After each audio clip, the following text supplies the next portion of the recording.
ከወደ ቡርኪና ፋሶ የተሰማ አንድ አጭር ዕለታዊ መረጃ አለ። በቡርኪና ፋሶ በደረሰው የቦምብ አደጋ ምክንያት ከ200 በላይ የሚሆኑ የቡርኪና ፋሶ ወታደሮች መሞታቸው ተሰምቷል።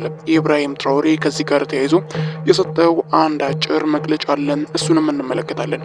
ከሰሞናዊ ፖለቲካዊ እንቅስቃሴ ጋር በተያያዘ ከአልቃይዳ እንደዚሁም ከሌሎች የሽብር ቡድኖች ጋር ግንኙነት እንዳለው የሚነገርለት አንድ ቡድን ነው ይህንን ጥቃት አደርሷል ተብሎ እየተነገረ የሚገኘው። ሰላም ቤተሰቦች፣ ጄኤምሲ ዴሊዎች ነን። በዕለቱ አጭር ዕለታዊ ሰበር መረጃን በቡርኪና ፋሶም የተከሰተውን ጉዳት አስመልክተን አጭር መሰናዶ ይዘን ቀረብን። ለቻናላችን አዲስ ከሆናችሁ ሰብስክራይብ፣ እንደዚሁም ይህን ቪዲዮ ላይክ በማድረግ ወደ ዕለቱ መሰናዶም እንድታልፉ ጋብዝን። አንድ ከአልቃይዳ ጋር ግንኙነት አለው የተባለ ቡድን በዚህ ሳምንት በቡርኪና ፋሶ በሚገኘው አንድ የጦር ሰፈር ላይ ባደረሰው ጥቃት ብቻ ከ200 በላይ ሰዎች መገደላቸውን የታጣቂ ቡድኑ የመስመር ላይ እንቅስቃሴ የሚከታተሉ የተለያየ የዜና ምንጮች እየገለጹ ይገኛሉ። በሰሜናዊቷ የጁቡ ከተማ የሚገኘው ይህኛው ሰፈር እሁድ ጠዋት ጥቃት የደረሰበት ሲሆን የጸጥታ ምንጮች ለሮይተርስ የዜና ወኪል እንደተናገሩት አንድ የፖሊስ ጣቢያና አንድ ገበያ የዚሁ ጥቃት መዳረሻ ሆኗል ተብሏል። ምንም እንኳን ይፋ የሆነ የሟቾች ቁጥር ባይኖርም ሶስቱ የጁቡ ነዋሪዎች ለሮይተርስ እንደገለጹት ከሆነ ጥቃቱ አስከፊ እንደነበር ገልጸዋል። አልጀዚራ የሟቾችን ቁጥር በተናጠል ማረጋገጥ ባይችልም አንድ የቡርኪና ፋሶ ወታደራዊ ምንጭ አልጀዚራ እንደተናገረው የታጣቂዎቹ ቡድን ያደረሱትን ጥቃት ቁጥራዊ መረጃ እያጋነኑ ነው ሲል ጭምር ገልጾታል።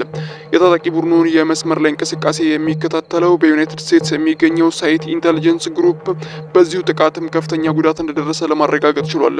ሳይቱ በመግለጫው የኢንኮዋኔ ባለፈው ወራት በቡርኪና ፋሶ እየጨመረ በሄደው የጄኤንአይኤም እንቅስቃሴ መካከል ከፍተኛ ቁጥር ያላቸው ጉዳቶችን በቀጠናው እያስተናገደ እንደሆነ ለማረጋገጥ ይቻላል ተብሏል። ድርጅቱ ቀደም ሲል በቡርኪና ፋሶ የሚንቀሳቀሱ የሽብር ቡድኖችን የሚደግፍና የተለያዩ ቦምብ ጥቃቶችን የሚያደርስ እንደሆነ ይታወቃል። ከሴኔጋል ዳካር ዘጋቢ የሆነው የአልጀዚራው ኒኮላሳ ከጥቃቱ ለተወሰነ ቀናት እንደቆየ ጭምር ገልጿል። ይህ ከ200 ሺህ በላይ የሚጠጋ ሕዝብ የሚኖርባትን ከተማ ለመጠበቅ የተቋቋመውን አዲሱን ዋና የጦር ሰፈር የታጣቂዎችን ከፍተኛ የጦር ኃይልን ተከትሎ ሙሉ በሙሉ ወድሟል ሲል ከአልጀዚራ ሴኔጋል ዳካር የተዘገበው ዘገባ ያመለክታል። አካክሎም ይህ በቡርኪና ፋሶ ከተፈጸሙ እጅግ የከፉ ጥቃቶች አንዱ ሲሆን በቡርኪና ፋሶ ወታደራዊ መሪ ኢብራሂም ትራኦሬ ሀገሪቱ ግዛታቸውን እያገኘች እንደሆነና ሕዝቡ ወደ ቤታቸው እንዲመለሱ እያበረታቱ ባለበት ወቅትም ይህ የቅርብ ጊዜ ጥቃት በተቃራኒው ያረጋገጠ እንደሆነ ጭምር ገልጸዋል። ከአልቃይዳ ጋር ግንኙነት ያላቸው አንድ ቡድን በማህበራዊ ሚዲያ ላይ ባሰራጩት ቪዲዮ ህዝቡ ቤታቸውን ለቀው እንዲወጡ ያስጠነቀቀ ሲሆን ተጨማሪ ግዛቶችን እንደሚቆጣጠሩና ተጨማሪ የቦምብ ጥቃቶችም በቀጠናው እንደሚቀጥሉ ጭምር ነው የሚገልጸው የወጣው መረጃ።